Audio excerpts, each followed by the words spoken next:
Employ provident fund act से UPSC EPFO exam में हर साल 2 क्वेश्चन तो आते ही है, फिक्स क्वेश्चन आते। देखो 2023 में ये क्वेश्चन पूछा था और ये दूसरा क्वेश्चन, ठीक है। दोनों question employ provident fund act 1952 ये वाला जो मैं भी पढ़ाऊंगा तो उससे क्वेश्चन आए थे। और 2025 वाला ये देखो 2025 में सेम 2 क्वेश्चन आए थे। तो हर साल 2 क्वेश्चन ये एक्ट से आते हैं। देखो सिंपल सी बात है, you are preparing for UPSC EPFO exam, तो ये तो यार उसका बेसिक एक्ट है ना, ईपीएफओ ऑर्गेनाइजेशन है तो उसका एक्ट क्या है, एम्प्लॉय प्रोविडेंट फंड है। आप बनोगे क्या, EPFC assistant provident fund commissioner, तो ये एक्ट तो आपको पता ही होना चाहिए, ठीक है। तो डिटेल में पता होना चाहिए, यहाँ से 2 क्वेश्चन आते हैं। तो इसलिए वीडियो को मैं क्या करूंगा, डिटेल में कवर करूंगा, ये वाला एक्ट है। उसके साथ साथ जो नया इंडस्ट्रियल मतलब जो कोड आया है, कोड ऑन सोशल सिक्योरिटी 2020, ठीक है, तो वो कोड में जो भी चेंजेस आए हैं ये एक्ट को लेके, या फिर अभी कुछ नई स्कीम्स लॉन्च हुए 3 प्रोविडेंट फंड वगैरह, ठीक है, तो वहाँ पे क्या चेंजेस है, ठीक है, तो वो भी मैं यहाँ पे इस वीडियो में कवर करूंगा। तो एक ही वीडियो में आपके मोस्ट ऑफ द जो एक्ट है, मतलब सारा एक्ट है और जो भी नई चीजें ऐड हुई है तो वो कवर हो जाएगा। तो इसलिए वीडियो को एंड तक देखना एंड चैनल को सब्सक्राइब करके रखना, क्योंकि मैं आने वाले टाइम में, अभी ये लेबर लॉज अपने खत्म हो जाएंगे थोड़े 2-4 दिन में, फिर आने वाले टाइम में मैं अकाउंट्स पे वीडियो बनाऊंगा, ठीक है। उसके बाद जो भी इंपॉर्टेंट चैप्टर है क्वांट और इंग्लिश छोड़ के सारे जो भी है मैं यहाँ पे आपको उसको यूट्यूब पे वीडियो डालूंगा, ठीक है। तो ये जो है सब्सक्राइब कर लेना चैनल को, ठीक है। तो चलिए वीडियो को स्टार्ट करते हैं। अब ये जो क्वेश्चंस है इसके आंसर हम लास्ट में डिस्कस करेंगे, पहले एक्ट को पूरा पढ़ते हैं, ठीक है। अब देखो पहले तो देखो चेंजेस नए कोड में क्या है वो शुरू में आपको कुछ पता होने चाहिए, तो मैं बता देता हूं। देखो जो ये एक्ट में जो इंस्पेक्टर मेंशन किया है, तो इंस्पेक्टर का नाम बदल के इंस्पेक्टर कम फैसिलिटेटर कर दिया है, ठीक है। तो बस यही चेंज है, बाकी कुछ इतना यहाँ पे ये नहीं है। I hope this is visible to you, ठीक है। 1 मिनट, हाँ ये हो गया। अब देखो ओल्ड एक्ट में था इंस्पेक्टर, मतलब वहां पे उनके पास बहुत वास्ट पावर्स थी, अनचेक्ड पावर्स थी, मतलब कहीं पे भी प्रीमाइसेस में जाके सर्च सीजर सब, ठीक है, उनके पास पावर थी। अभी नया तरीका लाया है इंस्पेक्टर कम फैसिलिटेटर, मतलब उनका रोल जो है, मतलब इंस्पेक्शन का तो है ही, प्लस फैसिलिटेटर का भी रोल रहेगा उनका, ठीक है। मतलब उनको जो एम्प्लॉयर है उनको एडवाइस करना पड़ेगा, गाइड करो, ठीक है, ताकि वो मतलब जो लॉ है ये, ताकि वो लॉ को अच्छे से कंप्लाई कर पाए, ठीक है।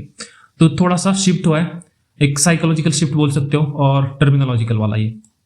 अब देखो नया एक वेब बेस्ड इंस्पेक्शन, मतलब randomised web based inspection scheme introduce किया। यहाँ पे जो भी है मतलब पर्सनली नहीं होगा कुछ, जो भी ऑनलाइन एल्गोरिथमिकली कंप्यूटर डेटाबेस से होगा, ह्यूमन बायस को हटाना, इसीलिए तो ये नई चीज लाई है। अब देखो रिसेंटली अभी कुछ 1 महीने पहले, आई थिंक 15-20 दिन पहले ही, ये जो नए वाले स्कीम्स है, employ provident scheme, pension fund scheme and ये employ deposit link insurance scheme, EDLI, ठीक है, तो यहाँ इनको चेंज करके नए वाले स्कीम लाए, provident fund scheme 2026, pension scheme, और ये इडली 2026। इसको मैंने एक आई थिंक एक वीडियो बनाया मैंने इस पे, प्रोविडेंट फंड में बहुत सारे चेंजेस हुए, जो भी चेंजेस हुए पेंशन, उस पर अलग से एक वीडियो बनाया, उसको मैं आई बटन ऊपर डाल दूंगा, उसको वहां पे जाके आप देख सकते हो बाद में, ठीक है। इतना कुछ खास चेंजेस हुए नहीं है, ठीक है, चेंजेस हुए हैं कुछ कुछ बड़े चेंजेस हुए हैं और वहां से क्वेश्चन आने के चांस भी ज्यादा है, इसलिए तो उसको मैंने अलग से वीडियो में कवर कर लिया है, तो वहां पे आप जाके ऊपर देख सकते हो, ठीक है। तो और बाकी जो भी है most of the provisions almost same है। चलिए फिर अब यहाँ पे तीसरा पॉइंट देखो क्या चेंज हुआ है, क्या क्या सेम है। देखो अभी ये तो देखा हमने कि ये नई 3 स्कीम आई है, अब सेम क्या है देखो, 12% का कंट्रीब्यूशन रेट जो था, मतलब मोस्ट ऑफ द जो एम्प्लॉयर थे उनके लिए 12% का रेट था, वो उसको सेम ही रखा है। कुछ कुछ जगह पे 10% है, वो वैसा ही है, ठीक है। तो यहाँ पे कोई चेंज नहीं आया है। रिटायरमेंट एज मतलब सुपरएन्यूशन का एज है वो 58, वहाँ पे कोई चेंज नहीं है। ईएसआई के लिए 10 वर्कर्स की रिक्वायरमेंट, मतलब जहाँ पे 10 या 10 से ज्यादा वर्कर है उनके लिए ईएसआई से एक्ट लागू होगा, जहाँ पे 20 या 20 से ज्यादा वर्कर है उनके लिए ये वाला एक्ट, प्रोविडेंट फंड वाला एक्ट। तो यहाँ पर भी कोई चेंज नहीं हुआ है, ठीक है। और ये भी सेम है, मतलब प्रोविडेंट फंड में जो भी पैसा है एक्यूमुलेशन है, that will be immune, that is immune to attachment by any court order, मतलब कोर्ट ऑर्डर भी निकालेगा तो ये पैसा, मतलब पैसे को हाथ नहीं लगा सकते आप, ठीक है, इवन बाय कोर्ट ऑर्डर, क्योंकि आप ये जो पीएफ का पैसा है आपके सोशल सिक्योरिटी के लिए है ना यार, मतलब रिटायरमेंट के बाद कुछ पैसे रहेंगे अच्छे, ठीक है, तो आपकी सोशल सिक्योरिटी के लिए पैसा है। तो ऐसा ना हो कि आपने कुछ कर्जा लिया हो, क्या ये हुआ हो, आप मतलब कुछ प्रॉब्लम है, कुछ कोर्ट में केस चल रहा है और कोर्ट ने बोल दिया कि पैसा ले लो इनसे, ये वाला पैसा भी ले लो, तो नहीं, ये नहीं ले सकते, that is totally immune to attachment, वो अटैच नहीं कर सकते पैसा इवन बाय कोर्ट ऑर्डर और डेट कलेक्टर। तो ये इंपॉर्टेंट चीज याद रखो। अब देखो ये तो मैंने शुरू में बता दी कि कुछ कुछ चीजें जो चेंज हुई है। अब देखो ये जो पूरा एक्ट है मैं पढ़ाऊंगा, लेकिन इसके साथ साथ देखो टाइम पे मैंने यहाँ पे डाल दिया कि कहाँ पे क्या चेंजेस हुए, मतलब देखो न्यू कोड में ये 20 और मोर एम्प्लॉइज वो सेम ही है, मोस्ट ऑफ द चीजें सेम है, और कुछ कुछ देखो ये कंप्लीट नया एडिशन है, तो वो भी मैंने टाइम पे यहाँ पे ऐसे बॉक्स करके डाल दिया है, ठीक है। तो बाकी जो भी चीज है उसके लिए आपको ये पूरा एक्ट देखो, पूरा वीडियो देखो, आपको चेंजेस और ये एक्ट दोनों क्लियर हो जाएंगे, ठीक है। तो चलिए अब बहुत हो गया, अब चलिए इस वीडियो को स्टार्ट करते हैं, पूरा एक्ट को पढ़ते हैं। पहला तो देखो इस एक्ट का मैंडेटरी एप्लीकेशन कहां पे होगा। पहला तो every factory engage in any industry, schedule 1 में जितनी भी इंडस्ट्रीज मेंशन है उन पे ये एक्ट लागू है, और जहां पे 20 या 20 से ज्यादा पर्सन्स एम्प्लॉयड है, ठीक है। दूसरी बात, कोई भी इस्टेब्लिशमेंट या फिर क्लास ऑफ इस्टेब्लिशमेंट जहां पे 20 या 20 से ज्यादा पर्सन है और सेंट्रल गवर्नमेंट उनको मतलब नोटिफिकेशन निकाल के बोलेगा कि इन पर भी अब लागू होता है, तो उन पर भी फिर वो लागू हो जाएगा। और 20 का थ्रेशोल्ड वहां पे देखो नए वाले कोड में भी सेम रखा है, यहाँ भी कोई चेंज नहीं हुआ। देखो गवर्नमेंट को अगर ये चेंज करना है, मतलब ये एक्ट जो अप्लाई हो रहा है किसी स्टैब्लिशमेंट पे, या फिर गवर्नमेंट चाहती है किसी स्टैब्लिशमेंट पे अप्लाई करना चाहती है, तो वो कर सकती है, लेकिन उनको पहले 2 महीने की नोटिस देनी होगी, ठीक है। वॉलंटरी एप्लीकेशन, ये देखो यहाँ पे क्या है, एम्प्लॉयर और मेजोरिटी ऑफ एम्प्लॉय अगर चाहे तो क्या कर सकते हैं, वो अप्लाई कर सकते हैं सेंट्रल प्रोविडेंट फंड कमिश्नर को, और बोलो कि मतलब ये एक्ट हमारे ऊपर भी अप्लाई करो, मतलब वो वॉलंटरी खुद जाके अप्लाई कर सकते हैं। सो आई होप कि आपको ये प्रोविडेंट फंड का कंसेप्ट पता है। देखो नहीं पता तो मैं शॉर्ट में बता देता हूँ। क्या होता है ना कि सपोज एक कंपनी है, कंपनी में मतलब जॉब, मतलब कंपनी जो है उसका मालिक होगा कोई, तो जॉब देने वाला एम्प्लॉयर हो गया वो, ठीक है, एम्प्लॉयर। और वहां पे जो काम कर रहे हैं, ठीक है, तो एम्प्लॉइज है, इनको कुछ ना कुछ सैलरी मिलती है, ठीक है। लेकिन प्रोविडेंट फंड क्या होता है, एक फंड बनता है, इनके सैलरी से कुछ परसेंटेज अमाउंट क्या होता है, जैसे मैंने बताया कि 12%, तो सैलरी का 12% जो है वो फंड में जाता है, और एम्प्लॉयर क्या करता है, अपनी जेब से खुद से 12% डालता है, ठीक है। तो एम्प्लॉयर, मतलब सरकार ने लॉ बना के बोला है कि आपको भी कंट्रीब्यूट करना होगा, ये जो एम्प्लॉय है उसके भविष्य के लिए, सोशल सिक्योरिटी के लिए। तो हर एक एम्प्लॉय जो सैलरी उसको मिल रही है उसके सैलरी से 12% कट होके पीएफ में जाएगा, और हर एक एम्प्लॉय का इसका 12%, इसका 12% सैलरी का एम्प्लॉयर को देना है, वो फंड में पैसा जाएगा, ठीक है, 12%। और वो जितना भी टाइम तक आप वहां पे काम कर रहे हो उतना हर महीने की सैलरी से उतना कटेगा, एंड वो फंड का पैसा आप बाद में निकाल सकते हो, ठीक है। तो ये आपके सोशल सिक्योरिटी के लिए पैसा होता है, ठीक है। तो ये हो गया प्रोविडेंट फंड का कंसेप्ट। अब देखो आई होप आपको ये क्लियर हो गया हो कि ये प्रोविडेंट फंड होता क्या है, कि आपके सोशल सिक्योरिटी के लिए एक फंड बनाया जाता है, सैलरी में से हर महीने कुछ अमाउंट कटता है, और ये भी कुछ कंट्रीब्यूट करता है। और ये फंड को मैनेज कौन करता है, फंड को मैनेज करने के लिए डिफरेंट बॉडी है, उसको हम अभी डिटेल में कवर करते हैं। तो ये प्रोविडेंट फंड का कंसेप्ट आई होप ये क्लियर हो गया।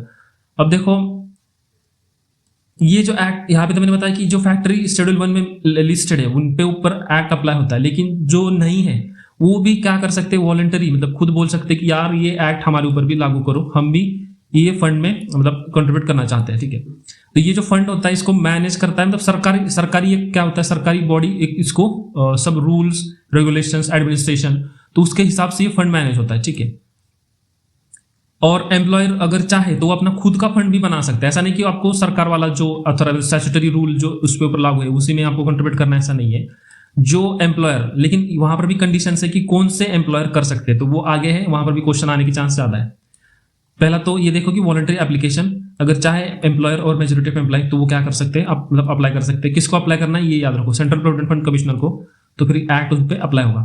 अब देखो नया एडिशन क्या हुआ है, ये तो हो गया वॉलंटरी एप्लीकेशन, मतलब आप वॉलंटरी ऑप्ट इन कर सकते हो, लेकिन ऑप्ट आउट का कोई क्लियर सिंपल मैकेनिज्म नहीं था पुराने वाले एक्ट में।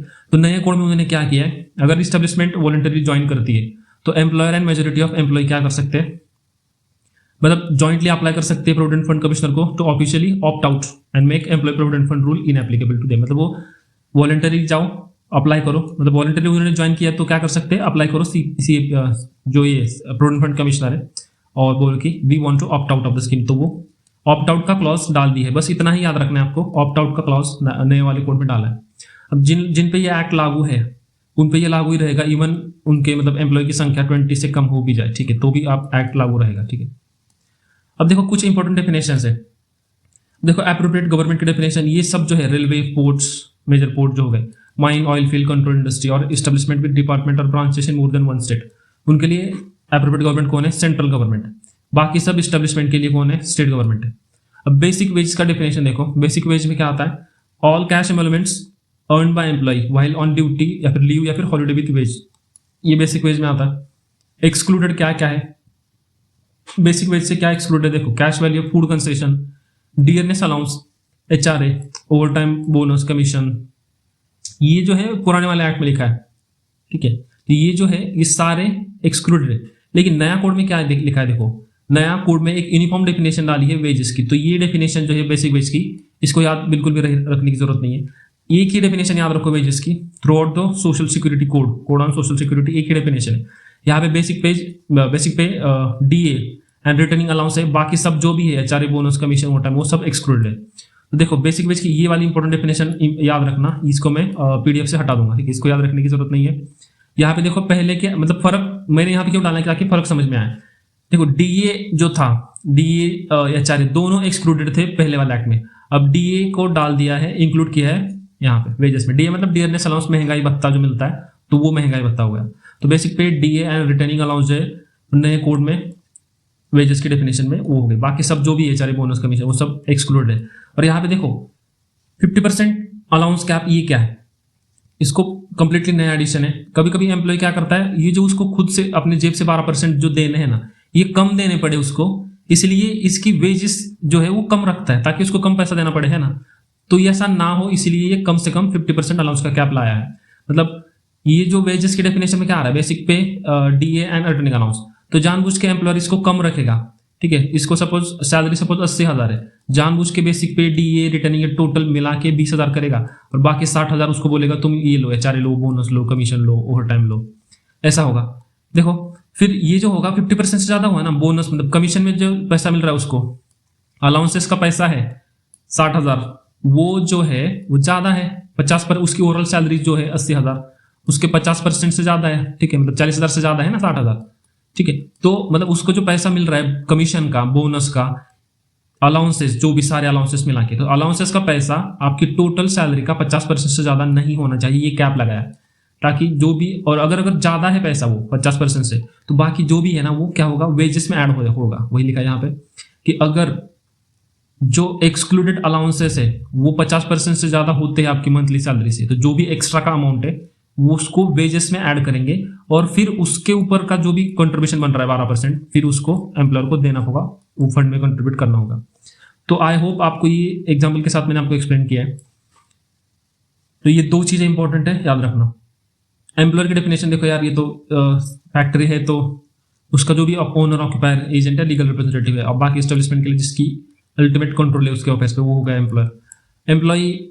एम्प्लॉय की डेफिनेशन में अगर कोई कॉन्ट्रैक्टर के थ्रू भी काम पे लगाए तो वो भी एम्प्लॉय होता है, इसको याद रखना। और अप्रेंटिसेस जो है वो भी एम्प्लॉय की डेफिनेशन में आते हैं, अनलेस अगर वो ये अप्रेंटिस एक्ट में कवर है तो फिर नहीं आते, अदरवाइज वो आते हैं। सुपरएनुएशन मतलब 58 की एज हो गई, एज होने के बाद जो रिटायरमेंट ऑटोमेटिक होती है वो होगा सुपरएनुएशन की एज, ठीक है। अब देखो इंपॉर्टेंट चीज आपको, ये एक्ट जो है ना बहुत ही बड़ा है, बहुत ही लेंदी है, तो मैं जो चीजें इंपॉर्टेंट है सिर्फ इंपॉर्टेंट चीजें फास्ट उसको कवर करेंगे और बाकी चीजें को ऐसे ही और ऊपर से देखेंगे, ठीक है। अब देखो establishment to include all departments and branches, ये कोई इतना इंपॉर्टेंट है नहीं, मतलब यहाँ पे क्या लिखा है वो बताते हूँ। सिंपल ही चीज है कि कोई एक सपोज कंपनी एक जगह पे और उसके ब्रांचेस बहुत सारे जगह पे होते हैं ना, सिटीज में, स्टेट्स में, तो सबको सारे पार्ट जो भी उसको मिला के एक ही एस्टेब्लिशमेंट मानेंगे हम, यही लिखा है। ताकि ऐसा ना हो कि यहाँ पे 20 से ज्यादा एम्प्लॉय है तो इसके ऊपर पीएफ का एक्ट लागू है, कोई ब्रांच है वहां पे 10 ही एम्प्लॉय है तो उसके ऊपर पीएफ का एक्ट लागू नहीं, तो यहाँ पे जो एम्प्लॉय है उनका पीएफ देना ही नहीं पड़ेगा एम्प्लॉयर को, ऐसा नहीं है, क्योंकि ये रिलेटेड एस्टेब्लिशमेंट है, उसके ब्रांचेस है, तो सबको एक ही पकड़ेंगे, चाहे वहां पे 20 से कम ही एम्प्लॉय होना क्यों ना हो। अब देखो power to apply act to establishment common provident fund, मतलब ये वाला केस जो मैंने बताया कि इसके बहुत सारे ये है रिलेटेड है, मतलब कॉमन एस्टेब्लिशमेंट है और उनका क्या होता है, कॉमन प्रोविडेंट फंड होता है, मतलब सबका पैसा पीएफ का कॉमन फंड में जाता है, ठीक है। तो गवर्नमेंट क्या करती है, गवर्नमेंट के पास पावर है, ये जो एक्ट है ऐसे सारे कॉमन प्रोविडेंट फंड वाले, मैंने अभी जो एग्जांपल दिया, छोटे छोटे ऑफिस बाहर की जगह पे है, दूसरे स्टेट में, तो उन सबको एक मानेंगे और सबका एक फंड होता है कॉमन प्रोविडेंट फंड, उन पे भी ये एक्ट अप्लाई हो सकता है, मतलब इस सरकार की ये पावर है, ठीक है। तो वही यहाँ पे लिखा है। देखो शेड्यूल 1 में कौन सी इंडस्ट्री ऐड करनी है कौन सी नहीं, ये सेंट्रल गवर्नमेंट की पावर है। सेंट्रल गवर्नमेंट शेड्यूल 1 मतलब कौन सी वो इंडस्ट्रीज है वहां पे ये एक्ट लागू होता है, वो लिखा है यहाँ पे। तो सेंट्रल गवर्नमेंट वो लिस्ट को एक्सपांड कर सकता है, वही है, इतना ही इंपॉर्टेंट है, इतना ही याद रखो। अब देखो employ provident fund scheme, central government frame करता है ये स्कीम, ठीक है। तो ये कौन फ्रेम करता है, सेंट्रल गवर्नमेंट फ्रेम करता है। उसका एडमिनिस्ट्रेशन कौन करता है, एडमिनिस्ट्रेशन देखो सेंट्रल बोर्ड करता है। सेंट्रल बोर्ड जो है वो एक्ट, इसी एक्ट में हम आगे पढ़ेंगे क्या है, ठीक है। और establishment of fund is established in accordance with, ये एक्ट जो है एक्ट में लिखा है, अभी पढ़ेंगे क्या है, ठीक है। अब देखो सेंट्रल बोर्ड, यही पे लिखा है सेंट्रल बोर्ड। तो सेंट्रल बोर्ड का काम क्या है कि ये जो फंड बन रहा है ना उसको, मतलब एडमिनिस्ट्रेशन है और इसी के अंडर ही फंड होता है, तो ये प्राइमरी अथॉरिटी है responsible for administration of the fund. यहाँ पे क्वेश्चन आने के चांस ज्यादा है। सेंट्रल बोर्ड को कौन स्टेब्लिश करता है, क्वेश्चन आया तो कौन स्टेब्लिश करता है, सेंट्रल गवर्नमेंट स्टेब्लिश करता है।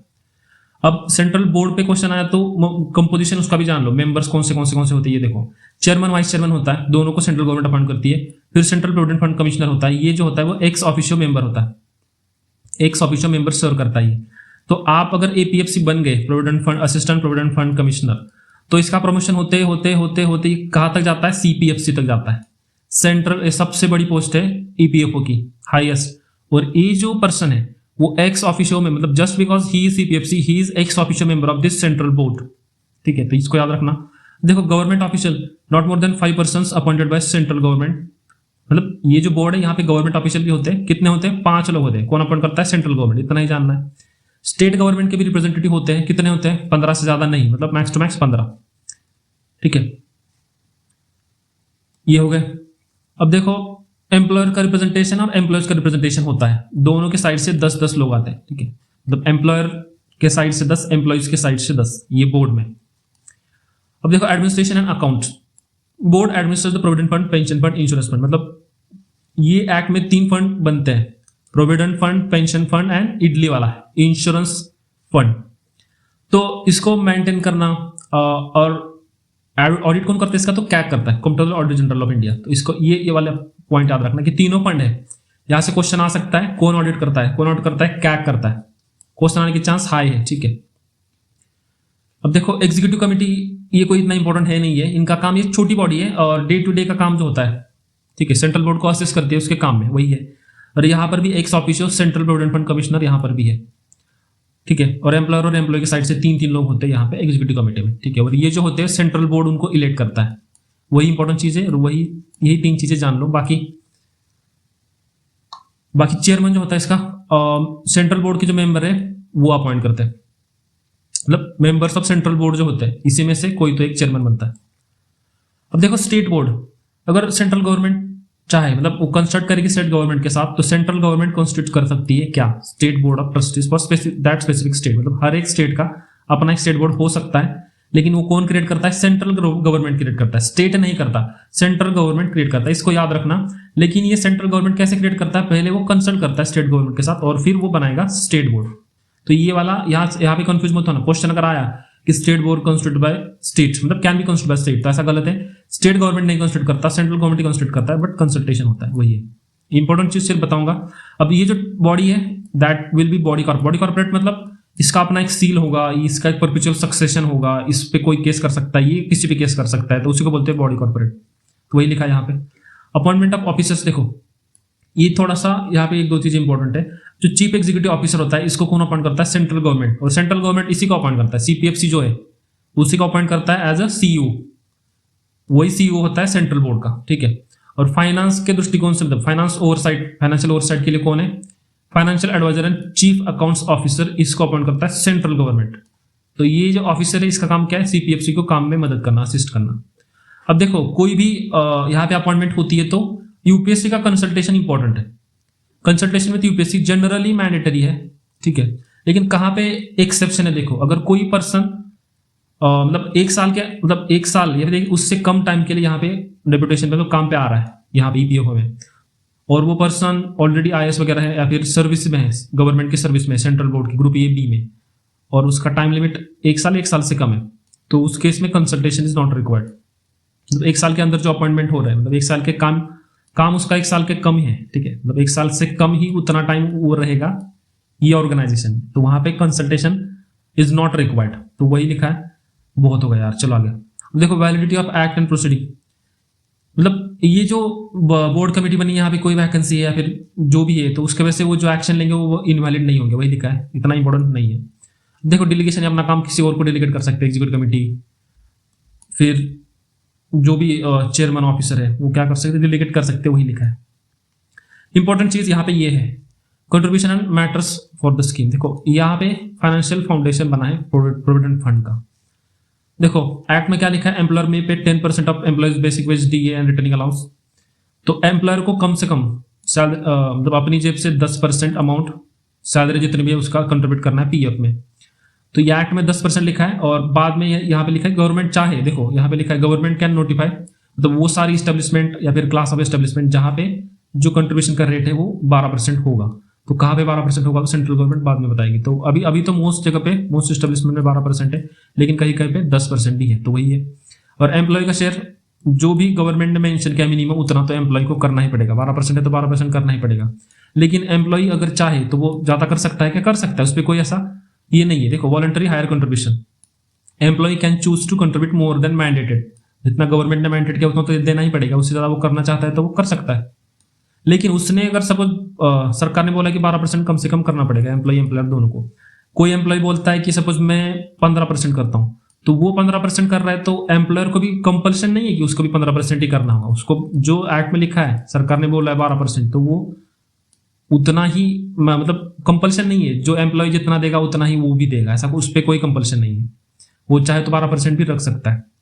और कोई एम्प्लॉयर अगर चाहे, एम्प्लॉयर तो जितना एम्प्लॉय कर रहा है उतना भी वो कर सकता है, मतलब 15 भी कर सकता है, ऐसा कुछ ये नहीं है, ठीक है, कंपल्शन नहीं है। अब ये आपको आई होप क्लियर हो गया होगा। अब देखो की टर्म्स, डीए तो आई होप ये पता है, डीए में क्या होता है, जो भी फूड कंसेशन मिल रहा है उसकी भी कैश वैल्यू उसको ऐड करो। रिटर्निंग अलाउंस मतलब सपोज ये अलाउंस पे होता है एम्प्लॉय को during period when establishment is not working. Establishment में कोई काम नहीं चल रहा, लेकिन वो चाहते हैं कि ये सारे एम्प्लॉय ये रहे मेरे कंपनी में, तो उनके लिए कुछ अलाउंस मिलता है, रिटर्निंग अलाउंस। अब देखो पेंशन स्कीम, यहाँ पे इसका पर्पज क्या है, जो भी रिटायरमेंट होगा, रिटायरमेंट के बाद, सुपरएनुएशन के बाद, या फिर परमानेंट टोटल डिसेबलमेंट मतलब होती है, उसके बाद पेंशन मिले एम्प्लॉय को, ठीक है। तो सुपरएनुएशन, रिटायरिंग और परमानेंट टोटल, पीटीडी, ये क्या है, इसको मैंने देखो कंपनसेशन एक्ट मैंने ऑलरेडी पढ़ा के रखा है पूरा डिटेल में, उससे भी क्वेश्चन आते हैं, उससे तो न्यूमेरिकल आते हैं यार, तो और वो बहुत ईजी होते हैं, तो वो मैं उसके भी लिंक डाल, मतलब आई बटन में जाके आप उसको बाद में देख लेना, ठीक है। कंपनसेशन एक्ट, तो परमानेंट टोटल डिसेबिलिटी अगर होती है तो उस केस में भी पेंशन मिलती है, ठीक है। तो वो पेंशन प्रोवाइड करने के लिए ये स्कीम है एम्प्लॉय पेंशन स्कीम। तो एम्प्लॉय को मिलती है डेथ के केस में, जो भी विडोवर है, चिल्ड्रन, ऑर्फन, तो बेनिफिशियरीज को मिलती है। अब ये फंड कौन establish, separate pension fund is created, ठीक है, वही लिखा है एस्टेब्लिशमेंट ऑफ पेंशन फंड। ये को प्रोविडेंट फंड अलग से क्रिएट होता है, पेंशन फंड ये अलग से क्रिएट होता है, ठीक है। अब इसका फंडिंग देखो, प्रोविडेंट फंड का तो हमने देख लिया कि इसमें 12% सैलरी का वो कट रहा है। अब देखो पेंशन स्कीम में क्या है, इसका फंडिंग क्या है, not exceeding 8.33% of basic veg D and returning allowance is diverted from PF contribution into pension fund. The PF contribution employer का जो जा रहा है, एम्प्लॉयर अपनी जेब से जो पीएफ में कंट्रीब्यूट कर रहा है, उसका मैक्स टू मैक्स कितना, 8.33% वो यहां पे दे सकता है, कहां पे, पेंशन फंड में, ठीक है। तो पीएफ में कितना दे रहा है एम्प्लॉयर, 12% दे रहा है, ठीक है। तो उसका वो चाहे तो 2%, 3%, मैक्स टू मैक्स कितना परसेंट, 8.33%, कहां पे दे सकता है वो एम्प्लॉयर, पेंशन फंड में दे सकता है, ठीक है। तो यहाँ पे एक इंपॉर्टेंट चीज याद रखना कि ये जो पेंशन फंड में पैसा जा रहा है उसको कौन दे रहा है, कौन सबमिट कर रहा है, एम्प्लॉयर, ठीक है, एम्प्लॉयर का कंट्रीब्यूशन है, ठीक है। अब देखो इसका एडमिनिस्ट्रेशन कौन करता है, वही सेंट्रल बोर्ड है। मैंने बताया कि सेंट्रल बोर्ड के अंदर 3 स्कीम होती है, पीएफ वाली, पेंशन वाली और ये इडली वाली। इडली मतलब deposit link insurance scheme. Death के केस में सिर्फ होता है, डिसेबिलिटी के केस में नहीं। डिसेबिलिटी केस में यहाँ पे अभी पढ़ा है ना, टोटल डिसेबिलिटी, उस केस में पेंशन है। सिर्फ और सिर्फ अगर डेथ होती है तो उस केस में ये इडली है, लाइफ इंश्योरेंस बेनिफिट प्रोवाइड करना है एम्प्लॉयज को, तो उस केस में employ deposit link insurance scheme, ठीक है। तो वही पर्पज इसका वही है, to provide life insurance benefit to employees. तो वहां पे सेपरेट एक इंश्योरेंस फंड स्टैब्लिश होता है, और यहाँ पे फंडिंग देखो एम्प्लॉयर अमाउंट पे करता है, जो भी गवर्नमेंट स्पेसिफाई करता है उतना, which cannot exceed 1% of the aggregate basic veg DA rate. मतलब यहाँ पे देखो इसका कैलकुलेट करो, बेसिक वेज डीए कितना आ रहा है, उसका 1% मैक्स टू मैक्स वो कर सकता है कंट्रीब्यूट, कहाँ पे, इंश्योरेंस फंड में, मतलब उतना अमाउंट वो कंट्रीब्यूट मैक्स टू मैक्स कर सकता है, तो वही लिखा है। और जो अमाउंट गवर्नमेंट स्पेसिफाई किया है वो तो मतलब उसको तो करना ही पड़ेगा, लेकिन ये अमाउंट मैक्स टू मैक्स कितना हो सकता है, 1% हो, उससे ज्यादा नहीं होगा। तो वो ये इंपॉर्टेंट चीज याद रखना, यहाँ पे यहाँ से क्वेश्चन आ सकता है, ठीक है। तो ये इंपॉर्टेंट चीज याद रखना। आई होप मैं जो बता रहा हूँ आपको समझ में आ गया। अब देखो एडमिनिस्ट्रेटिव कॉस्ट, अब ये जो इंश्योरेंस होता है ना, इंश्योरेंस फंड, इसको भी मैनेज करने के लिए कुछ खर्चा लगता है, एडमिनिस्ट्रेशन के लिए उसके पैसे लगते हैं।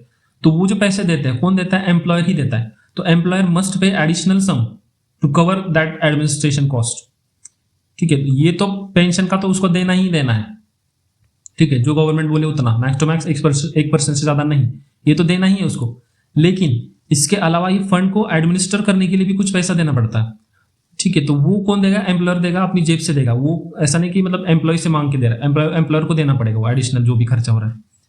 अब ये मैक्स टू मैक्स कितना होता है? Not exceeding 1/4 of insurance contribute, मतलब यहाँ पे वो जितना कंट्रीब्यूट कर रहा है उसके 1/4 से ज्यादा नहीं कर सकता। मतलब यहाँ पे सपोज उसने 1 रुपया दिया, suppose for example pension fund में उसने 1 रुपया दिया प्रीमियम सपोज, तो 25 पैसे मैक्स टू मैक्स क्या कर सकता है? उसको एडिशनल देना होगा फॉर एडमिनिस्ट्रेटिव कॉस्ट, ठीक है। तो नॉट एक्सीडिंग 1/4 मतलब क्या होता है? 1/4 मतलब कितना परसेंट है? इंटू 100 करो कितना आएगा? 25%, ठीक है। तो यहाँ पे जितना पैसा दे रहा है उसका मैक्स टू मैक्स 25% वो एडमिनिस्ट्रेटिव कॉस्ट में लगा सकता है, उससे ज़्यादा नहीं होगा। तो यहाँ पे मैंने बहुत टाइम लगाया एक्सप्लेन करने में, तो आई होप आपको समझ में आ गया होगा। आप चाहे तो 1.5 पे देख सकते हो। ऑलरेडी मैं थोड़ा स्पीड बढ़ा के डालूंगा वीडियो को, क्योंकि वीडियो देखो बहुत लंबा होने वाला है, अभी 30 मिनट हुआ है। अब देखो इसका स्कोप, मतलब शेड्यूल 4 में जो भी मैटर दिए है ना वो सब इसमें आता है इडली स्कीम में। मतलब जो भी मैटर शेड्यूल 4 में मेंशन है वो सब इस शेड्यूल 4 में डिटेल सब दिया है कि इसका क्या क्या होगा, डिटेल में सब यहाँ पे दिया शेड्यूल 4 में। लेकिन ये एग्जाम में कोई पूछेगा नहीं तो मैं बताऊंगा नहीं। शेड्यूल 4 जैसे ऊपर ऊपर से देखेंगे लास्ट में। अब देखो welfare schemes for informal worker, तो ये नई चीज है, कोड में आई है। तो ये जो ट्रेडिशनल 3 स्कीम हमने देखी है वो तो है ही है, लेकिन उसके साथ साथ सेंट्रल गवर्नमेंट को ये जो कोड है पावर देता है कि आप एक सोशल सिक्योरिटी स्कीम बनाओ, सेल्फ एम्प्लॉयड वर्कर जो है या फिर अदर क्लास ऑफ पर्संस, तो उनके लिए एक अलग सोशल सिक्योरिटी स्कीम बना सकते हैं सरकार, सेंट्रल गवर्नमेंट। अब जो भी ये जो स्कीम बनाई है उसको सरकार क्या करना, 30 दिन के लिए पार्लियामेंट के सामने रखना होगा, और कुछ मॉडिफिकेशन होता है तो वो कर सकते हैं, ठीक है। वही है, इतना इंपॉर्टेंट है नहीं। अब देखो determination of money due from employer, मतलब this section grant specific officers power to resolve dispute and calculate debt. मतलब ये सब जो ऑफिसर है, CPFC, APFC, additional CPFC, deputy PFC, regional PFC और असिस्टेंट पीएफसी, ये आपकी पोस्ट हो गया अगर ईपीएफसी एग्जाम निकला तो असिस्टेंट पीएफसी। तो ये सारे ऑफिसर है, इनके पास ये डिस्प्यूट सॉल्व करने की पावर है, और डेट भी आप कैलकुलेट कर सकते हो। जितना भी देना है वो किसको देना है? एम्प्लॉयर को देना है, ठीक है। तो क्या होता है कि कभी कभी एम्प्लॉयर अपना कंट्रीब्यूशन सबमिट ही नहीं करता, तो ये सब पैसा निकलवाने का या फिर डिस्प्यूट जो भी हुआ है उसको सॉल्व करने का पावर ये सारे ऑफिसर के पास है, ठीक है। ये सारे ऑथोराइज ऑफिसर, इनमें से कोई भी सरकार चाहे तो उन पे काम उनको लगा सकता है काम पे कि आप चाहो ये डिस्प्यूट सॉल्व करो। ये ऑफिसर के पास क्या पावर है? ये पहले तो डिसाइड करेंगे कि ये एक्ट आप पे लागू होता है नहीं, और लागू होता है तो फिर वो अमाउंट ड्यू कैलकुलेट करेंगे कि आपको इतना पैसा देना है। इनकी पावर देखो सिविल कोड जैसी ही पावर है, सेम पावर है। अब जुडिशियल प्रोसीडिंग, ये जो भी कर रहे हैं इंक्वायरी वगैरह, वो जुडिशियल प्रोसीडिंग ही मानी जाएगी, ठीक है। और यहाँ पे नेचुरल जस्टिस का भी एक प्रोविजन है, मतलब एम्प्लॉयर को भी एक अपॉर्चुनिटी दे दिया जाए कि उसको भी सुनो, पहले उसकी भी साइड सुनो और फिर डिसाइड करो। और एम्प्लॉयर सपोज आया ही नहीं अपनी बात बताने, तो वो एक्स पार्टी ऑर्डर भी दे सकते हैं, मतलब विदाउट लिसनिंग टू एम्प्लॉयर वो यूनिलैटरल एक ऑर्डर दे सकते हैं। और ऐसा ऑर्डर निकाला है तो एम्प्लॉयर क्या कर सकता है? 3 महीने का टाइम मिलता है एम्प्लॉयर को। 3 महीने के टाइम में वो जाके अप्लाई करो अथॉरिटी को और बोलो कि मुझे थोड़ा सा वो टाइम मिला, मतलब अब वो एब्सेंट क्यों था उसका वो रीजन दे, और ये जो ऑर्डर दिया है उसको साइड में रखवा सकता है, ठीक है। तो वही लिखा है यहाँ पे, इतना कुछ इंपॉर्टेंट है नहीं। अब देखो review of order passed by section 7 है, मतलब यहाँ पे जो भी ऑफिसर ने ऑर्डर पास करी है उसका रिव्यू कौन कर सकता है? कोई भी एग्रीव्ड व्यक्ति, ठीक है, पर्सन, वो अप्लाई कर सकता है फॉर रिव्यू ऑफ, मतलब ये जो डिसीजन दिया उसका पुनर्विचार करिए, ठीक है। और रिव्यू के ग्राउंड क्या हो सकते हैं? ये सारे ग्राउंड 3 देखे, तो कोई मिस्टेक हुआ, एरर हुआ, या फिर कोई नया एविडेंस मिला है तो उस केस पे कर सकते हैं। सो पावर में क्या है? ऑफिसर कैन चूज टू, मतलब वो खुद ऑफिसर अपने आप से खुद उसको लगा कि यार मेरा डिसीजन गलत हो गया, तो वो खुद भी रिव्यू कर सकता है अपना खुद का ऑर्डर, तो वही है। अब स्केप्ड अमाउंट, ये कंसेप्ट देखो यहाँ पे इंपॉर्टेंट है, क्वेश्चन मतलब बन सकता है यहाँ से। स्केप्ड अमाउंट ये क्या होता है? मतलब if officer has reason to believe that जो भी अमाउंट ड्यू है फ्रॉम एम्प्लॉयर, मतलब वो स्केप हुआ, नोटिस में नहीं आया वो, ठीक है, जो ऑफिसर है उसके नजर में नहीं आया कि ये अमाउंट भी था यार, मतलब कैलकुलेशन में ये रह गया, तो वो फिर से केस को रीओपन कर सकता है, ठीक है। अगर ऑफिसर को लगा कि कुछ अमाउंट मिस हुआ है, और वो कितने टाइम के अंदर 5 साल मिलते हैं, this can be done within 5 years from the date, मतलब ओरिजिनल ऑर्डर देखो ये वाली जब से उसने ऑर्डर निकाली है उसके बाद के कभी भी 5 साल में अगर ऑफिसर को लगे कि कुछ मिस हुआ है तो वो फिर से केस को रीओपन कर सकता है। वाह भाई वाह, बहुत ही बढ़िया। मतलब देखो ये टाइम लिमिट देखो यार, 5 साल तक मतलब वो एम्प्लॉयर को हरास कर सकता है चाहे तो, ठीक है। तो मतलब मिसयूज होता है, ऐसा कुछ नहीं कि मिसयूज होता है, बट अच्छा है कि टाइम लिमिट लगाया है, कोई भी मिस्टेक हुआ तो वो रेक्टिफाई करने का टाइम 5 साल है, तो ये देखो स्केप्ड अमाउंट, ये कंसेप्ट याद रखना। अब देखो एक्सप्लेनेशन, अगर इसका एक्सप्लेनेशन वही है यार, मैंने अभी जो बताया ना वो ऑलरेडी एक्सप्लेनेशन ही है, ये नहीं बताऊंगा। अब चलो ट्राइब्यूनल को पढ़ते हैं। इंडस्ट्रियल ट्राइब्यूनल ये जो होता है वो अंडर इंडस्ट्रियल डिस्प्यूट एक्ट के अंदर बनता है, और वही ट्राइब्यूनल होता है for purpose of EPFO act, ठीक है, मतलब एम्प्लॉय प्रोविजन एक्ट 1952। ये जो एक्ट हम पढ़ रहे हैं उसका भी मतलब जो ट्राइब्यूनल है वो यही है, इंडस्ट्रियल ट्राइब्यूनल, वही ट्राइब्यूनल का काम करता है for purpose of this act. ये इंपॉर्टेंट प्रोविजन है, इसको याद रखना, ठीक है। इसके पास वही सब पावर है, अपील सुनो, जो भी लीगल मैटर है उसको रिजॉल्व करो। अब अपील टू ट्राइब्यूनल, यहाँ पे अपील हो सकती है, कौन कर सकता है? कोई भी एग्रीड पर्सन, जो भी agreed person by specific government action और ऑर्डर, और ये सारे मैटर को लेके अपील कर सकते हैं कि ये एक्ट मेरे ऊपर लागू नहीं होता है, फिर अमाउंट ड्यू गलत हो गया, या फिर रिव्यू का कुछ केस है, स्केप्ड अमाउंट का कुछ केस है, डैमेजेस को लेके कुछ केस है, या फिर ये ऑर्डर फॉर वॉलंटरी एप्लीकेशन, कोई भी ऑर्डर गवर्नमेंट ने निकाला और उससे कोई व्यक्ति को सपोज कोई प्रॉब्लम है, मतलब लगा कि गलत हो रहा है, तो वो अपील कर सकता है ट्राइब्यूनल में सीधा। वो ट्राइब्यूनल कौन सा ट्राइब्यूनल? इंडस्ट्रियल डिस्प्यूट एक्ट में जो ट्राइब्यूनल बनता है इंडस्ट्रियल ट्राइब्यूनल, वो वाले ट्राइब्यूनल में जाओ सीधा। अब रिक्वायरमेंट क्या है फाइल करने की? सेम मतलब प्रिस्क्राइब्ड फॉर्म मैनर में फाइल करना होगा विद स्पेसिफाइड फीस। यहाँ पे प्री कंडीशन क्या है?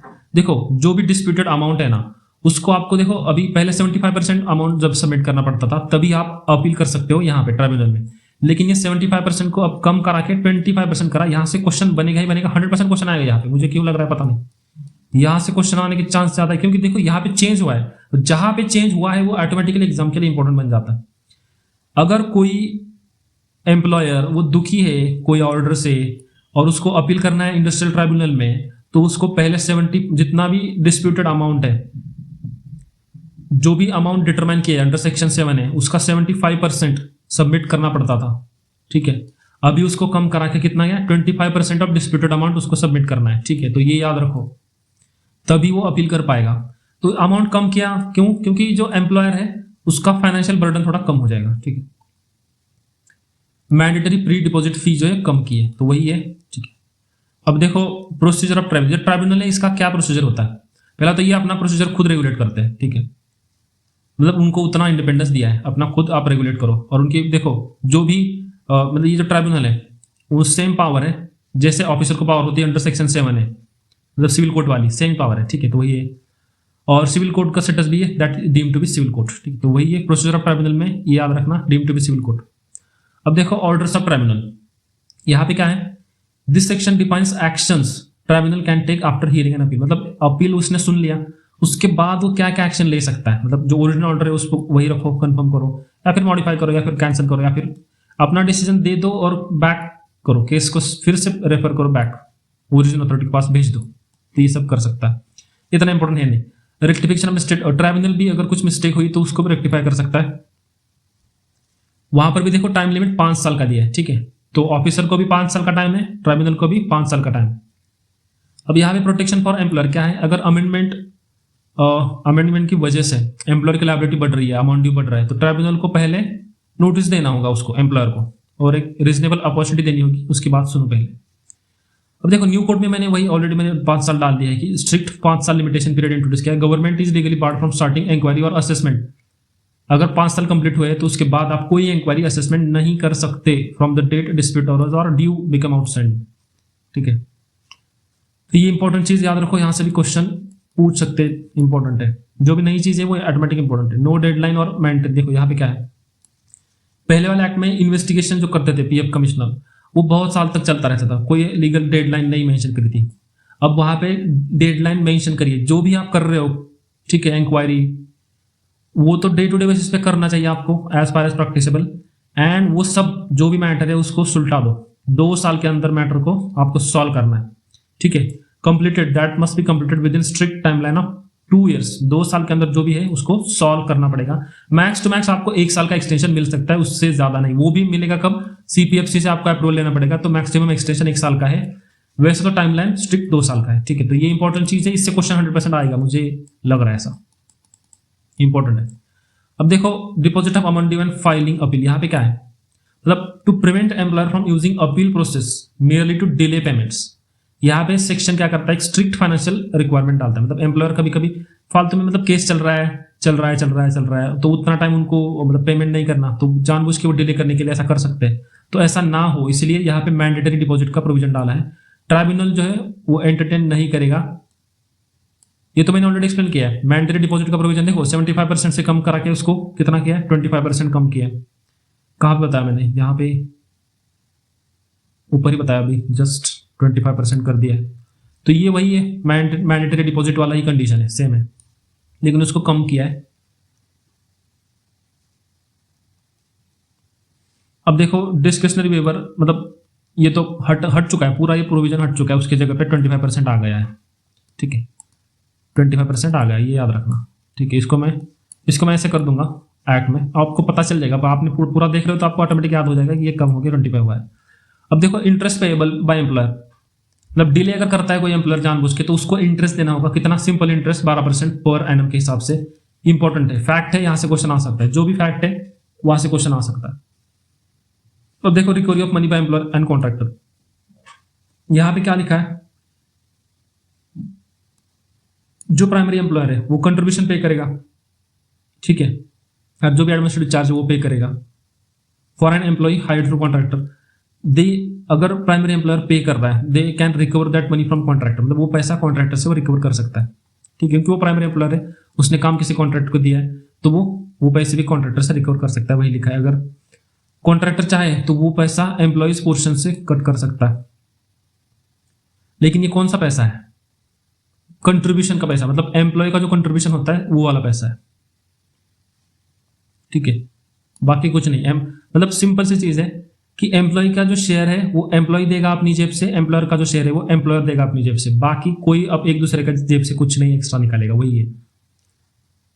देखो यहाँ पे लिखा है, वही लिखा है, contractor can not deduct employer share, मतलब वो अपना खुद का शेयर उसको अपनी खुद से जेब से देना है, या फिर एडमिनिस्ट्रेटिव चार्ज भी है उसको भी अपनी जेब से ही देना है, वो वर्कर की जेब से नहीं निकालेगा। एम्प्लॉय की जेब से क्या निकलेगा? उसकी वेज से सिर्फ उसका शेयर जो भी है तो वो जाएगा। ज्यादा कंफ्यूज मत होना, अपना अपना शेयर अपना अपना देना है, वही है। अब issue of certificate to recovery officer, मतलब यहाँ पे देखो रिकवरी ऑफिसर का कंसेप्ट है, इसको समझो। मतलब कोई अमाउंट अगर एरियर है तो अथॉराइज्ड ऑफिसर क्या कर सकता है? एक सर्टिफिकेट इश्यू कर सकता है।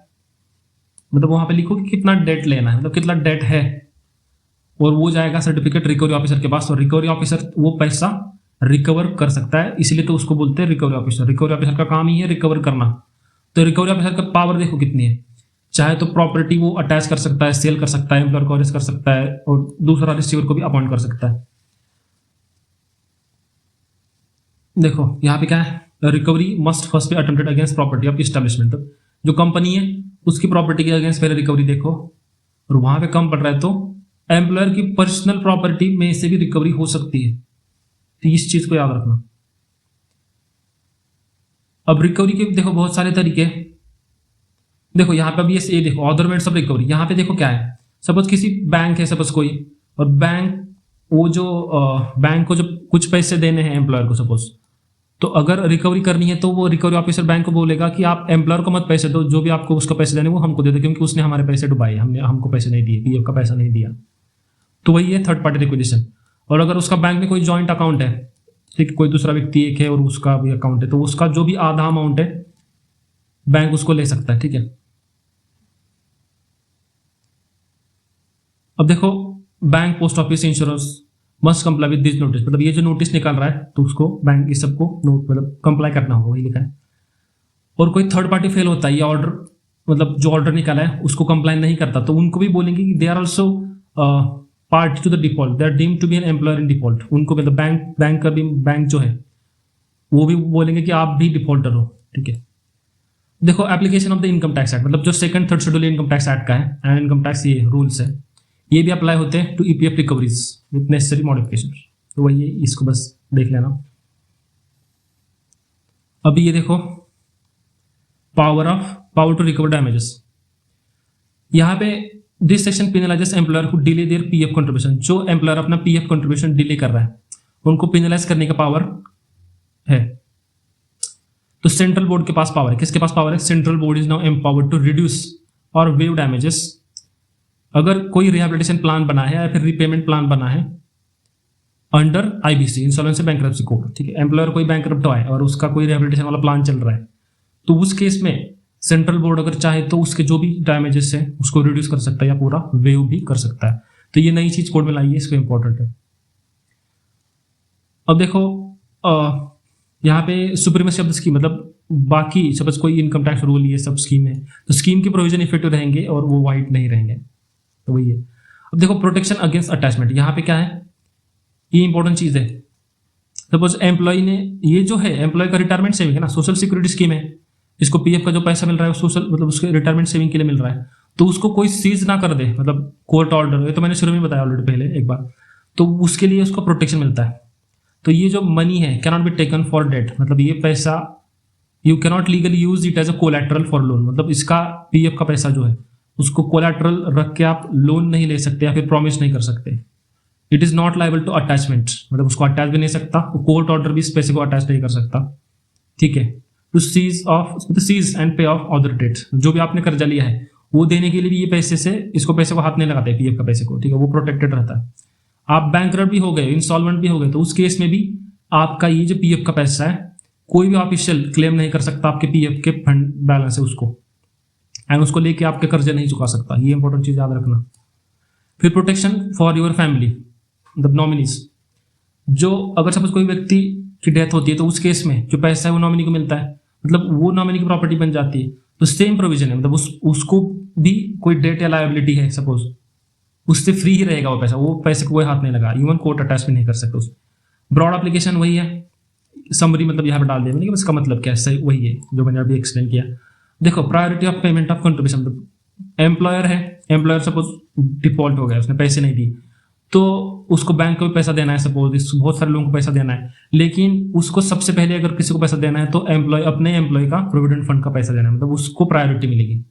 वर्कर के जो ड्यू है वो प्रायोरिटाइज किए जाएंगे अगर एम्प्लॉयर को कोई फाइनेंशियल फेलियर होता है, इंसॉल्वेंसी होती है, फिर वाइंड अप होता है, तो ऐसे मिलते हैं। कैसे मिलते हैं प्रायोरिटी, देखो पहले जो फंड है इंश्योरेंस फंड या फिर प्रोविडेंट फंड, उसके जो अनपेड कंट्रीब्यूशन है उसको पहले दे दो, फिर जो डैमेजेस है उसको दे दो, फिर जो accumulations required to be transferred under से, ये जो है एक्यूमुलेशन मतलब जो टोटल मनी है इंक्लूडिंग अपना कंट्रीब्यूशन, एम्प्लॉयर कंट्रीब्यूशन, इंटरेस्ट जो भी है उसको मूव करना होता है। जो प्राइवेट फंड है सपोज उसका एग्जिस्टिंग जो फंड जो भी है वहां से उसको फंड से सेंट्रल फंड में मूव करते हैं, ठीक है, तो वो ये हो गया तीसरा पॉइंट। और चौथा एडमिनिस्ट्रेटिव चार्जेस पेएबल, तो ये चार चीजों को ऐसे इस हिसाब से प्रायोरिटी मिलती है, 1 नंबर 2 नंबर 3 नंबर 4 नंबर। अब देखो यहाँ पे कुछ इतना इंपॉर्टेंट है नहीं, priority debt recovery time already मैंने एक्सप्लेन किया है। और employer not to reduce wages, यहाँ पे क्या लिखा है वही है, मतलब जस्ट बिकॉज आपको ये पैसा देना पड़ रहा है तो आप उसके वेजेस कम नहीं कर सकते, ठीक है, तो वही लिखा है employer can not reduce wages of any employ, या फिर टोटल बेनिफिट कम नहीं कर सकते। इंस्पेक्टर को क्या नाम किया, इंस्पेक्टर कम फैसिलिटेटर, उनके देखो वही है एंट्री सर्च सीजर ये पावर है, उसके साथ साथ फैसिलिटी भी करना है। नया प्रोविजन ये देखो कंपाउंडिंग ऑफ ऑफेंसेस, कंप्लीटली नया सेक्शन है, जब भी माइनर लीगल डिस्प्यूट होते हैं उसको आउट ऑफ कोर्ट सेटल करना है। कंपाउंडिंग का मतलब क्या है, मैटर को सेटल करना है आउट ऑफ कोर्ट, कोर्ट में नहीं जाने का, कोर्ट में क्या होता है टाइम बहुत जाता है, तो कोर्ट के बाहर ही अपना अपना मैटर सुलटा दो, तो वो पॉसिबल है अब नए कोड के अंदर। कोई भी, और ये कहां पे लागू है, कोई भी एम्प्लॉयर उसने कोई फर्स्ट टाइम ऑफेंस किया है तो वो अप्लाई कर सकता है कंपाउंडिंग के लिए, तो उसके लिए उसको क्या करना पड़ेगा, सेटलमेंट फी देनी होगी इंस्टेड ऑफ, मतलब जेल में जाने से फी देना अच्छा है ना, तो ये प्रोविजन ऐड किया है। फॉर फाइन ओनली, मतलब ऐसा ऑफेंस सपोज उसने किया है कि उसके लिए सिर्फ फाइन है तो उसको फाइन का 50% देना है, हाफ, मैक्सिमम फाइन कितना है देखो उसका हाफ दे दो सेटलमेंट फी और मैटर को सेटल कर दो। और कोई उसने ऐसा ऑफेंस किया जहां पे कम से कम मतलब इंप्रिजनमेंट हो सकती है 1 साल की, अगर ऐसा ऑफेंस उसने किया है तो उस केस में उसको मैक्सिमम फाइन का 3/4 अमाउंट देना है, ठीक है।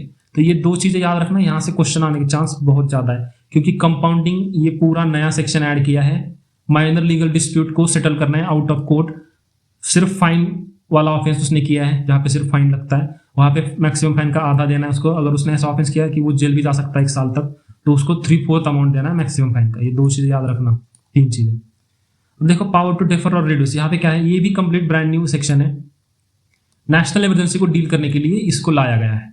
सपोज क्या होता है, अभी पैंडेमिक आया था तो उस केस में पैंडेमिक एंडेमिक नेशनल डिजास्टर, उस केस में क्या कर सकता है, सेंट्रल गवर्नमेंट के पास पावर है, वो बोल सकता है कि एम्प्लॉयर को जो अपना कंट्रीब्यूशन देना है या फिर एम्प्लॉयज कंट्रीब्यूशन या फिर दोनों अगर सेंट्रल गवर्नमेंट चाहे तो दोनों को 3 महीने के लिए क्या कर सकते हैं, वो डेफर कर सकते हैं या फिर कम कर सकते हैं, मतलब बाद में दे दो या फिर कम करके दे दो, ठीक है, वो कर सकते हैं। कितने टाइम तक?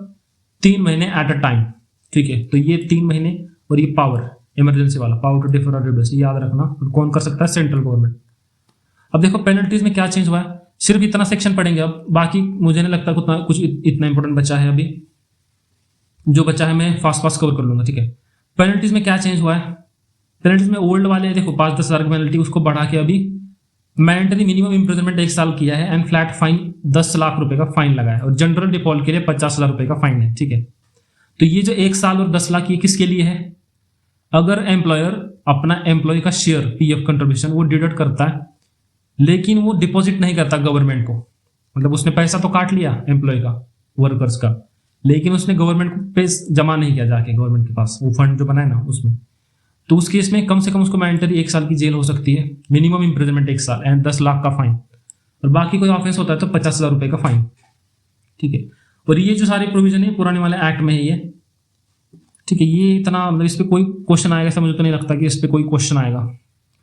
अब ये देखो ऑफेंस बाय कंपनी, यहाँ पे सपोज कोई कंपनी यहाँ पर पर्सन इंचार्ज है तो उसको भी गिल्टी मानेंगे, मतलब कंपनी ने कोई ऑफेंस किया तो उसका इंचार्ज जो भी है वो सबको गिल्टी मानेंगे, जो भी डायरेक्टर मैनेजर सेक्रेटरी वो सबको गिल्टी मानेंगे, अनलेस एंड अनटिल वो प्रूव कर दे कि वो ऑफेंस उनके नॉलेज के बिना हुआ है, या फिर उन्होंने पूरा ध्यान दे के वो डिसीजन लिया लेकिन वो हो गया, ठीक है।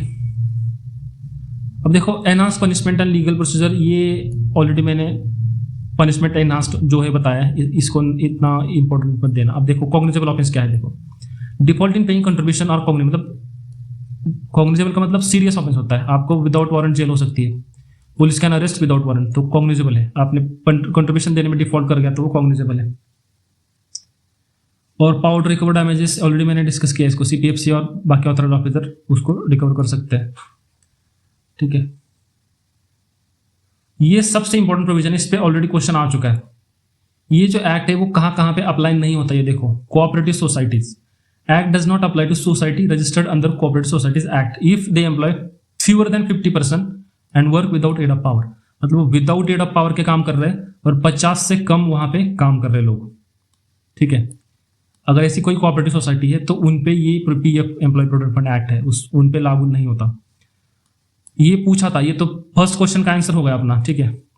अब देखो गवर्नमेंट इस्टेब्लिशमेंट बिलोंगिंग टू और under the control of central state government, वो एग्जेम्प्टेड है अगर उनके एम्प्लॉय को क्या मिल रहा है, contributory provident fund, old age pension fund government rule के हिसाब से मिल रहा है। तो स्टैट्यूटरी बॉडीज होती है, वहां पे जो भी एम्प्लॉय काम कर रहे हैं उनको सिमिलर पीएफ पेंशन बेनिफिट मिल रहा है उनके स्पेसिफिक अंडर एक्ट के अंदर, तो वो भी एग्जेम्प्टेड हो सकते हैं, ठीक है। तो वो एग्जेम्प्टेड है, ठीक है। अब discretionary power of government, central government चाहे तो किसी एक इंडस्ट्री या फिर क्लास ऑफ एस्टेब्लिशमेंट है उनको एग्जेम्प्ट कर सकती है। अब देखो authorising certain employer to maintain PF account, इससे भी क्वेश्चन आ सकता है, आया था आई थिंक। जो लार्ज एस्टेब्लिशमेंट होते हैं तो क्या होता है, वो अपना खुद पीएफ अकाउंट बनाते हैं वो, ठीक है, उसको मैनेज करते हैं rather than using central EPFO system. Central EPFO system का वो हिस्सा नहीं होते, वो अपना खुद का उनका अपना चला रहे पीएफ अकाउंट, तो वो कर सकते हैं। लेकिन कौन, एलिजिबिलिटी देखो इस पे क्वेश्चन आया था। एस्टेब्लिशमेंट मस्ट एम्प्लॉय 100 और मोर पर्सन, मतलब वो ऐसे एस्टेब्लिशमेंट जहां पे 100 या 100 से ज्यादा लोग काम कर रहे हैं, तो वो वाले एस्टेब्लिशमेंट क्या कर सकते हैं, अपना खुद का पीएफ अकाउंट मेंटेन कर सकते हैं। Employer and majority of employ must jointly apply to central government, उस केस में क्या करना है, एम्प्लॉयर और मेजोरिटी एम्प्लॉय को जॉइंटली अप्लाई करना है, तो फिर वो अपना ये कर सकते हैं। एलिजिबिलिटी तो हमने देख लिया कि कम से कम 100 या उससे ज्यादा लोग चाहिए, ठीक है, मस्ट एम्प्लॉय 100 और मोर पर्सन, तभी वो अपना खुद का पीएफ अकाउंट मेंटेन कर सकते हैं। अब 3 साल का रूल देखो क्या है ये, अगर कोई एम्प्लॉयर पहले अपने 3 साल में अगर डिफॉल्ट कर जाता है पीएफ का पैसा देने में, तो उस केस में वो एलिजिबल नहीं है, ठीक है, उस केस में उसको अपना पीएफ चलाने का ऑथराइजेशन नहीं मिलेगा, ठीक है। तो वही लिखा है 3 साल प्रीसीडिंग द एप्लीकेशन, आपका रिकॉर्ड क्लियर होना चाहिए। पावर टू एग्जेम्प्ट में लिखा है एस्टेब्लिशमेंट कैन बी एग्जेम्प्टेड, अगर कोई प्राइवेट फंड रूल है वो अच्छा है, बढ़िया है, मतलब जो स्टैट्यूटरी गवर्नमेंट वाला है उससे कोई कम फेवरेबल नहीं है, ठीक है, या फिर उससे भी बढ़िया है, तो वहां पे उसको वो एग्जाम हो सकता है। कोई सच ऐसा एग्जामिशन नहीं होगा without first consulting central board, ऐसा एग्जामिशन अगर देना है किसी को तो वो पहले कंसल्ट करना पड़ेगा सेंट्रल बोर्ड को। वही है पेंशन स्कीम के लिए भी और इंश्योरेंस स्कीम के लिए भी वही है, अगर मतलब एग्जामिशन देना तो दे सकते हैं, लेकिन वहां पे अच्छा होना चाहिए, उससे बढ़िया होना चाहिए, ठीक है, वही लिखा है। जनरल रूल फॉर एग्जामिशन के लिए वही है, मस्ट नॉट बेनिफिट रिड्यूस नहीं होना चाहिए, ये सब इतना इंपॉर्टेंट है नहीं। अब देखो protection of action taken in good faith, कोई ऑफिसर अथॉरिटी एक्शन कोई ले रहा है, ठीक है, तो उनको लीगल इम्यूनिटी होती है, उनके अगेंस्ट कोई एक्शन नहीं होगा अगर वो गुड फेथ में अपना काम कर रहे हैं तो, ठीक है, तो ये सारे लोगों पे एक्शन नहीं होगा, ठीक है, वो सारे कवर्ड है। और delegation of powers, delegation central government चाहे तो वो अपनी अथॉरिटी अप्रोप्रिएट अथॉरिटी को वो ये कर सकते हैं, डेलीगेट कर सकते हैं। कोई भी ऑफिसर है सेंट्रल या फिर स्टेट गवर्नमेंट हो गया, और स्टेट गवर्नमेंट भी अपनी अथॉरिटी बाकी नीचे डेलीगेट कर सकते हैं अपनी power. General rule making power central government की है, उतना याद रखो। अब शेड्यूल 1 में ये सारी इंडस्ट्रीज है, इन पे ये एक्ट लागू होता है। देखो यहाँ पे बहुत सारी इंडस्ट्रीज है, कोर इंडस्ट्रीज में textile, paper, electrical manufacturing, mechanical engineering, ये सब, cement, cigarette, iron, steel. Government चाहे तो यहाँ पे एक्सपांड कर सकती है। देखो फूड, एग्रीकल्चर, मैन्युफैक्चरिंग, ये सर्विस, ये सब देखो यहाँ पे ये एक्ट लागू है। शेड्यूल 2 में एम्प्लॉय प्रोविडेंट फंड का जो स्कीम है, उसका जो मैटर है वो यहाँ पे लिखा है, मतलब कौन फंड को ज्वाइन करता है, उसका एग्जेम्पशन वगैरह। बेनिफिट्स, विड्रॉल का क्या कंडीशन है, देखो ये मैंने ऑलरेडी पीएफ में जो चेंजेस हुए हैं वो अभी एक्सप्लेन किए हैं, रिसेंटली एक वीडियो मैंने डाला है, उसको जाके देख सकते हो। कंडीशन पर यहाँ पे बहुत बड़े चेंजेस हुए हैं, यहाँ से क्वेश्चन आने के चांस बहुत ज्यादा है, तो उसको देख लेना। शेड्यूल 3 यहाँ पे पेंशन स्कीम का जो रिलेटेड मैटर होता है वो लिखा है, और शेड्यूल 4 में डिपॉजिट लिंक इंश्योरेंस, ये स्कीम है लाइफ इंश्योरेंस, वहाँ पे इसके जो भी मैटर इंपॉर्टेंट है वो सब लिखे हैं शेड्यूल 4, इतना कुछ इंपॉर्टेंट है नहीं। देखो ये सारा एक्ट हमने डिटेल में कवर किया, मैं अब इसकी जो एक्ट की पीडीएफ है ना डाल दूंगा, जो भी ऑब्सोल्यूट प्रोविजन है, जैसे ये पेनल्टी वाला, ये देखो ये बहुत सारी प्रोविजन यहाँ पे अभी ये हुई है, क्या हुई है, खत्म हुई है। और जो भी नया एक्ट है उसमें जो भी चेंजेस हुआ है वो सब एक पीडीएफ में, ये पीडीएफ को थोड़ा शॉर्ट करा के डालूंगा मैं, ठीक है, शॉर्ट में इंपॉर्टेंट चीजें बस डाल दूंगा, तो ये पूरा पढ़ने के लिए बहुत टाइम लगेगा। अगर आप वीडियो देख के पढ़ते हो तो फिर आपका फास्ट रिवीजन हो सकता है, ठीक है, तो इसलिए इंपॉर्टेंट है कि पहला वीडियो देखो। अब देखो जो क्वेश्चन है उसको सॉल्व करते हैं। Minimum number of employ employed by establishment functioning without the aid of power and वो registered under cooperative society act that shall require to come within the employ provident fund, ये act, तो कितने ऐसे कम से कम employ employed होने चाहिए without the aid of power, तो 50 act में क्या लिखा है, 50 लोग अगर है, 50 से कम अगर है, 50 से कम अगर है और विदाउट पावर काम कर रहे हैं तो उन पे ये एक्ट लागू नहीं है, तो कम से कम 50 तो होनी चाहिए एक्ट लागू होने के लिए, तो ये है। अब देखो minimum number of employ required working in establishment so that employer with authorisation of majority of employ in establishment apply करेंगे सेंट्रल गवर्नमेंट को to authorise employer to create separate provident fund. तो वही अभी भी बताया मैंने कि अगर कोई बड़ा इंडस्ट्री है तो वो क्या कर सकते हैं, अपना खुद का पीएफ अकाउंट चला सकते हैं। वो बोलेंगे मैं सरकारी फंड में नहीं जाऊंगा, मैं अपना खुद का पीएफ चलाऊंगा। तो उसके लिए कितनी कंडीशन है एम्प्लॉय की, कम से कम 100 एम्प्लॉय होने चाहिए उनके पास या उससे ज्यादा, ठीक है, तो वो एलिजिबिलिटी है। देखो इजी क्वेश्चन है लेकिन आपको एक्ट डिटेल में पढ़ना पड़ेगा। अब देखो 25 में ये जो क्वेश्चन पूछा था कि which one of the following is not currently existing scheme, कौन सी नहीं है। देखो ये तो कितना इजी क्वेश्चन है यार, प्रोविडेंट फंड है, डिपॉजिट लिंक स्कीम है, पेंशन स्कीम है, तो कौन सी नहीं है, ये वाली स्कीम नहीं है, ठीक है। अब देखो सेम ये जो एक्ट से क्या क्वेश्चन है, this act does not apply to which one of the following establishment registered under cooperative societies act. ये तो रिपीट हुआ है क्या यार, ये तो रिपीट क्वेश्चन हुआ है। देखो 23 में भी सेम क्वेश्चन आया था, बस ये सेम है, ये क्वेश्चन है, उसी को आंसर में डाल दिया अब यहाँ पे। देखो establishment employing fewer than 50 person and operating without aid of power, वही तो है एक्सक्लूडेड, इन पे एक्ट लागू नहीं होगा। पहले 23 में उन्होंने पूछा था कि कितने कम से कम होने चाहिए ताकि लागू हो, और यहाँ पे पूछा है कि किन पे लागू नहीं होता, तो जो क्वेश्चन है वही इसका आंसर है, पहले वाला क्वेश्चन 23 वाला। कितना इजी है देखो, मतलब पीवाईक्यू कर लो, आपके दो में से एक क्वेश्चन तो ये ऐसे ही हो रहा है, ये तो बहुत बेसिक क्वेश्चन है ये तो, ठीक है। तो आई होप आपको ये कैसे क्वेश्चन पूछते हैं ये भी समझ में आ गया होगा। और एक्ट को डिटेल में पढ़ना क्यों जरूरी है, क्योंकि ये ऐसे कहीं से भी क्वेश्चन आ सकते हैं रैंडम फैक्ट वाले, तो ये सारे फैक्ट जो भी जहां पर भी इंपॉर्टेंट है मैंने एक्सप्लेन करके बताया, और जो इंपॉर्टेंट नहीं है उसको मैंने ऐसे ही ऊपर से एक्सप्लेन कर दिया है, ठीक है, मतलब सब कवर कर दिया ओवरऑल एक्ट। और मैंने ये भी बताया कि क्वेश्चन आने के चांस कहाँ से सबसे ज्यादा है, तो ये इस वीडियो को आपको पूरा देखना पड़ेगा, ठीक है। थोड़ा सा टाइम लगेगा, आधा एक घंटा, ठीक है, 2-1.5 घंटा आपका जाएगा, लेकिन ये एक्ट आपका पूरा कवर होगा, इसकी गारंटी मैं देता हूँ। और इस एक्ट की जो पीडीएफ है वो आपको टेलीग्राम चैनल में इसकी लिंक डाल दूंगा, टेलीग्राम पे ये पीडीएफ आज शाम तक मैं इसको डाल दूंगा, ठीक है। तो वो पीडीएफ देख लेना, पहले ये वीडियो देख लो, फिर पीडीएफ मतलब रिवीजन ही हो जाएगा। पीडीएफ जब आप देखोगे तो 30-40 मिनट में पीडीएफ का रिवीजन हो जाएगा। तो देखो ये वीडियो देखने के लिए आपका 1 घंटा जा रहा है और पीडीएफ में 1.5 घंटा, तो मैक्स टू मैक्स 1.5 घंटे में आपका ये जो प्रोविडेंट फंड, ये मोस्ट इंपॉर्टेंट है, 2 क्वेश्चन आते हैं इससे, तो ये 1.5 घंटे में आपका अगर हो रहा है तो क्यों नहीं करेंगे यार, आप देख लो, ठीक है, तो आपके फायदे का है। और अगर आपको ऐसे ही वीडियोस चाहिए तो ये अब लेबर लॉस अभी खत्म करूंगा 3-4 दिन में, फिर अकाउंट स्टार्ट करेंगे। फिर इसलिए चैनल को सब्सक्राइब करके रख लेना, ठीक है, आपका फायदे का रहेगा, ठीक है। तो सब्सक्राइब करना मत भूलना, और अच्छा लगे आपको सेशन, मेरे पढ़ाने का तरीका कैसा लग रहा है वही बताओ। और ठीक है, अच्छा लगे तो सब्सक्राइब करना मत भूलना, और लाइक भी कर सकते हो if you like the session.